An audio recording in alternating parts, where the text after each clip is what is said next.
Hi, I'm Scott Davis. Welcome to New World Birth. By accessing this presentation, you're inviting me to share this information regarding our passage through this challenging and very hopeful time. And this is the care and feeding of a New World Age report for the Gregorian date of November 22nd, 2012, and One Monkey in the Mayan Tzolkin calendar. We'll also discuss Mercury turning direct along with the Gemini full moon and lunar eclipse.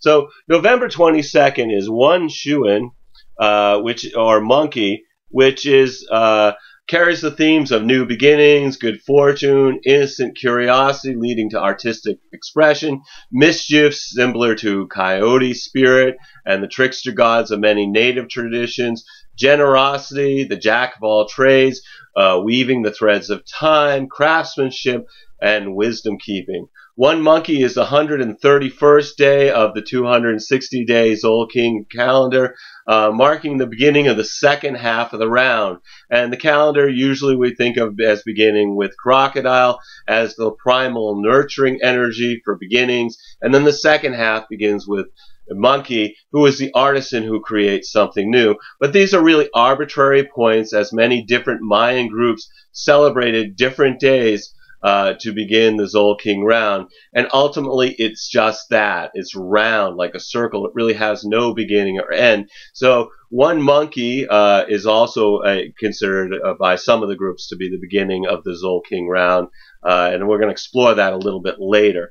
The One Monkey Tzolkin is a good 13-day period to be generous with your creativity, wisdom, generosity, and time to help others explore new beginnings, and in doing so, discovering something new about yourself.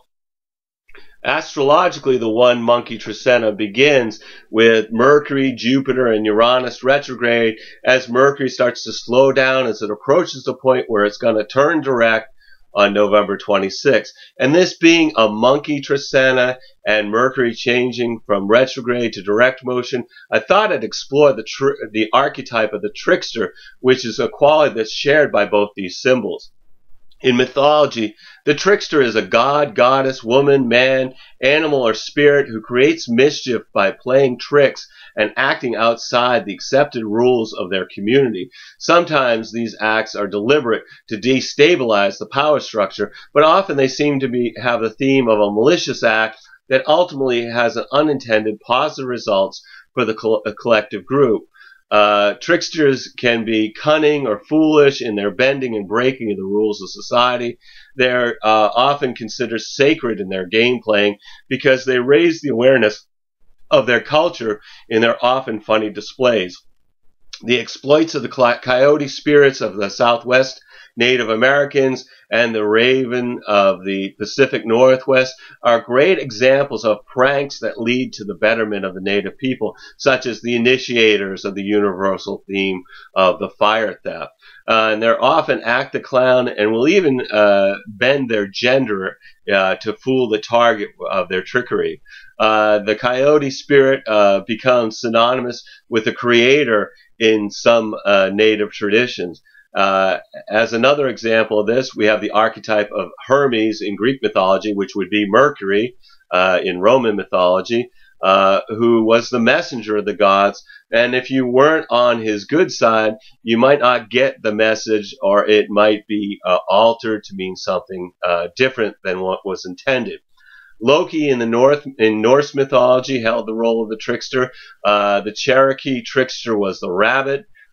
Sometimes the trickster was represented by a pair of brothers. Heroes are twins who must collaborate or compete to demonstrate the duality of good versus evil, power versus weakness, cunning versus foolishness. And in the Mayan Popol Vuh, the hero twins who are mistreated by their half-brothers trick the brothers into climbing a tree where they're transformed into monkeys, which is how the monkey day sign became connected to the trickster archetype.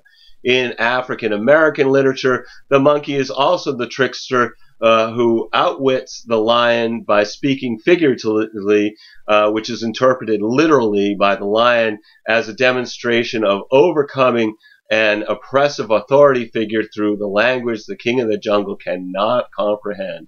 These are the stories of succeeding with wits over strength. And the trickster comes in many sacred rituals to remind us that the sacred comes from the unknown through upset, surprise, and unexpected change. And like I said before, many different Mayan groups celebrated the beginning of the Tzolkin on different dates. And the most celebrated dates of the beginning were one crocodile, our one crocodile, and then, of course, our current Tricenna, one monkey, and then also 8 monkey, which occurs in the next Tricenna of one seed. So these were all dates that different groups of the Maya would begin their Tzolkin round. And Ian Lungold referred to the Tzolkin as being the personal calendar of the Maya. And the Tzolkin is a 260-day calendar made up of 13 galactic tones, which are numbered 1 through 13, and then these 20 sacred symbols, which are sacred sun signs. And the combination of these two intentions were so important to the Maya that their day sign was their first name, because it set their life's intentions. For instance, my day sign is 13 Imesh, or crocodile, which is about moving to the next level through nurturing new beginnings. And that's what I'm here to do. I ascend in consciousness through nurturing others to have new experiences. And if you're interested in this stuff, Mayan Magics is a great resource for all things Tzolkin, including my absolute favorite thing, which is the Mayan Calendar Conversion Codex that Ian Lungold designed. So anyway, this diagram here shows the 20 sacred sun signs, and each sign is colored to show its relationship to the 4 directions and 4 elements. And most of us think of one crocodile as the beginning of the Tzolkin round, but different Mayan groups would begin their round on one monkey or 8 monkey. And monkey is a Western sign, and the Western signs are usually more linked to endings. But also monkey is the artisan, which I consider to be about transformation of one thing into another. And like the raw materials are no longer the same. They permanently are transformed through the creative process. Like if you're making a cake, when you're finished, you can't identify the eggs, the flour, the butter, or sugar. They are transformed by the artisan's talent to create something completely different. So I see the monkey as endings of raw materials to create something new. So that's why it can still be a beginning, but also be linked to the direction of west, which is considered to be about endings.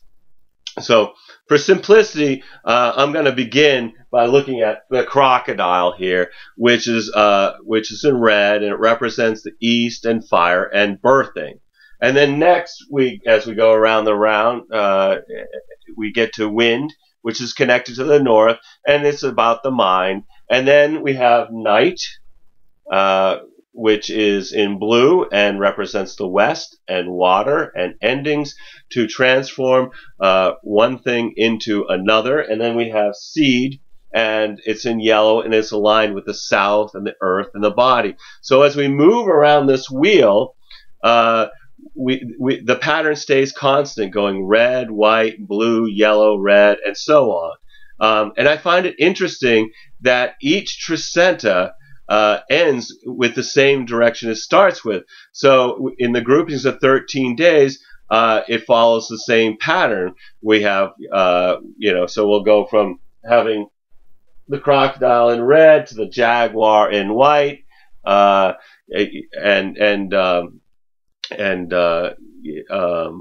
and then we get deer in blue, and then around to the sun in yellow. And so each Tricenna begins with the color that follows the previous color. And, if you follow your own personal Tzolkin, you may know that every 65 days we experience what we call a burner day relative to our day sign. For instance, I've mentioned that I'm 13 crocodile, so I experience a more intense growth opportunities on the days leading up to and including 13 crocodile, 13 transformation, 13 monkey, and 13 wisdom. And again, when we look at the rhythm of that, we see red, white, blue, and yellow. It follows exactly the same pattern. And then the colored halos that I put around each of these signs and the squares that connect them are there to demonstrate what the 5 burner sets are. So let's look at this pattern as we explore this Tricena's day signs. So November 22nd, this is One Monkey.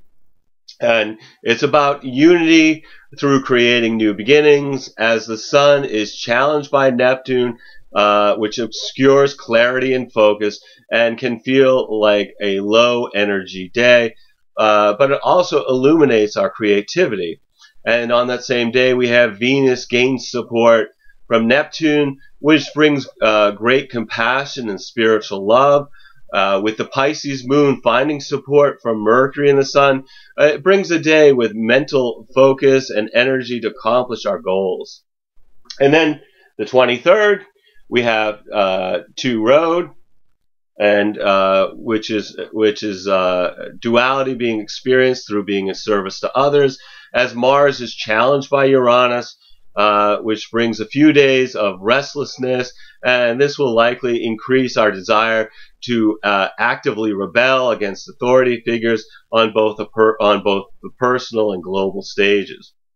While Mars is also stimulated by Chiron, the wounded healer, which makes me think of surgery, like having to cut something out in order to heal. But we might also interact with people whose actions remind us of our previous wounding. With the Aries moon merging with Uranus and challenged by Mars and Pluto and in harmony with Jupiter, the day begins with unexpected events throwing us off track and irritable feelings that may cause upsets, and later feelings of regret for taking the wrong stance, and then finally shifting to a more positive energy to expand our associations for mutual growth. And then on the 24th, we get to 3 read. This is about taking action through appreciating home and family, as Mars in Capricorn is stimulated by Saturn in Scorpio. And because these planets are in each other's ruling signs, it has them working as a mutually receptive team, grounding creativity to bringing something into form. And then on that day, we also have the moon without any major aspects. So this is a good day to rest, to integrate all this various energies. I mean, we've been going through some real intense stuff over this last few months here. So basically, when there's no aspects of the moon, it's a good day just to kind of let it all settle and integrate and find its place of wisdom. And then on the 25th, we're looking at for Jaguar. This is stability found through being in nature, with Venus supported by Chiron, which brings the energy for healing rifts in our romantic relationships, and with the Taurus moon harmonizing with Neptune and opposed by Venus and Saturn and supported by Mars and Pluto, the day begins positively with an awareness of the needs of others, and then tension arises in our social contacts, and later feeling limited as our plans need to be changed or postponed, and then finally finding extra energy to positively assert ourselves and create beginnings that we wish to have endure. And then on the 26th, we have 5 Eagle. And this is about empowerment through seeing from a higher perspective, as the sun is challenged by Chiron, which illuminates our wounds so that they may be healed, which is not always a comfortable process, but really facilitates growth. And then the sun finds support from Uranus, which shines a light on breaking free of limitations or finding a light at the end of the tunnel, while Mercury turns direct, woohoo, at 18 degrees Scorpio, heralding a time to implement the revision to our previous course that we became aware of from the information and experiences we had through during this past retrograde cycle.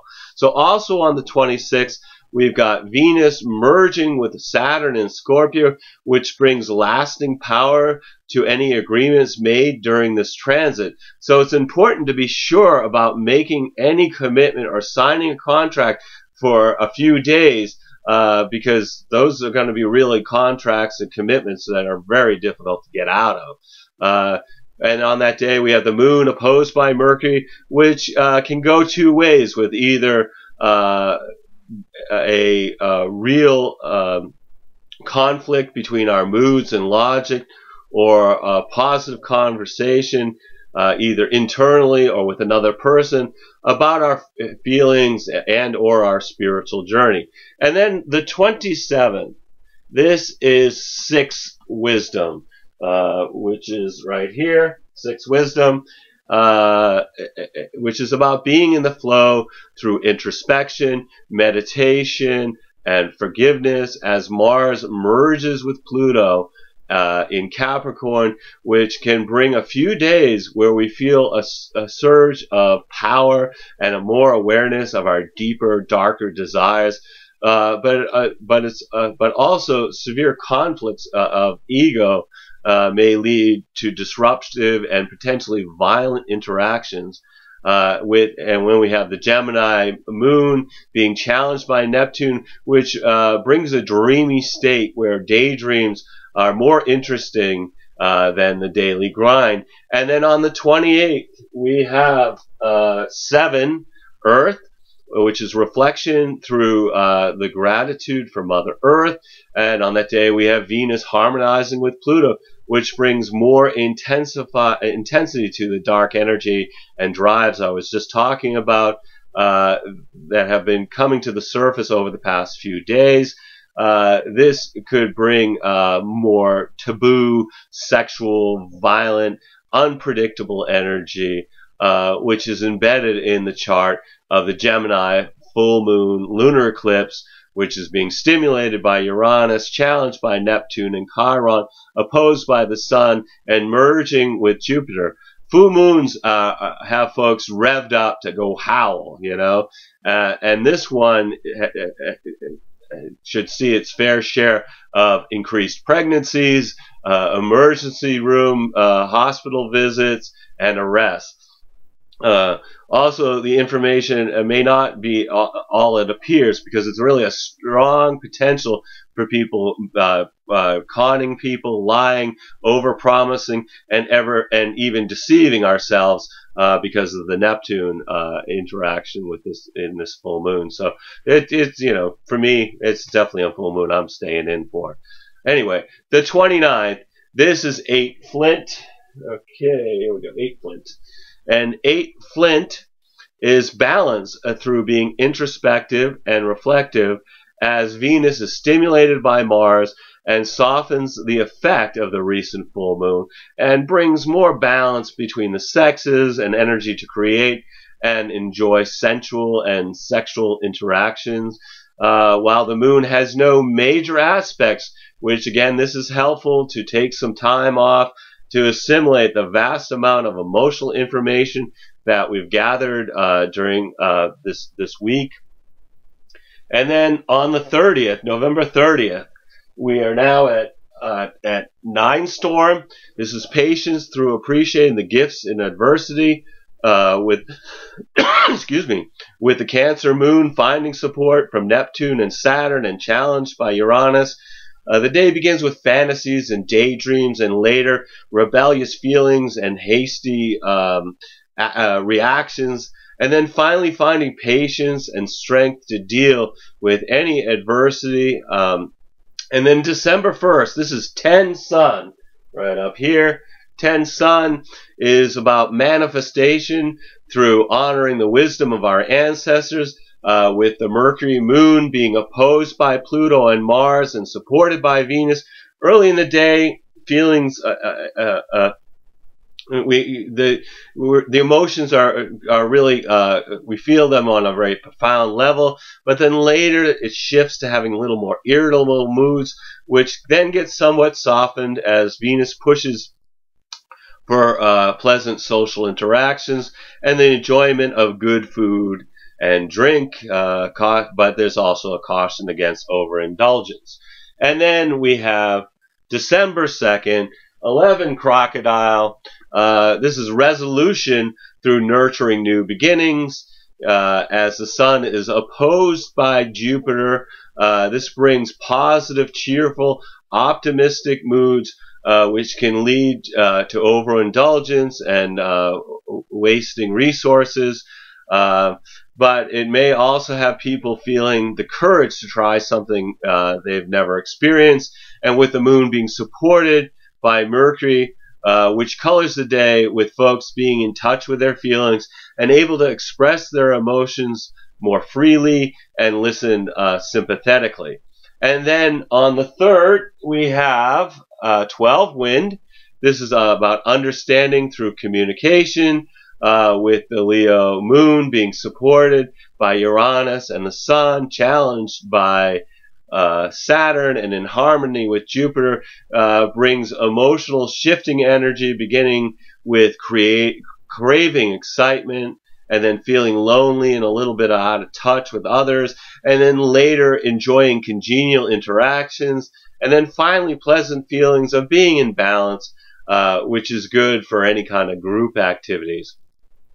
And then on December 4th, we finish up this Trisena with 13 Night, which is about movement to the next stage through contemplating the stars.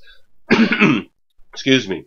With the moon in Leo, challenged by Venus and Mercury, and the day begins with pleasant emotional energy to love and support and protect those who are important to us, and then later shifts to feeling overwhelming rational feelings, overwhelming rational thoughts, and leading to people being critical in their communications.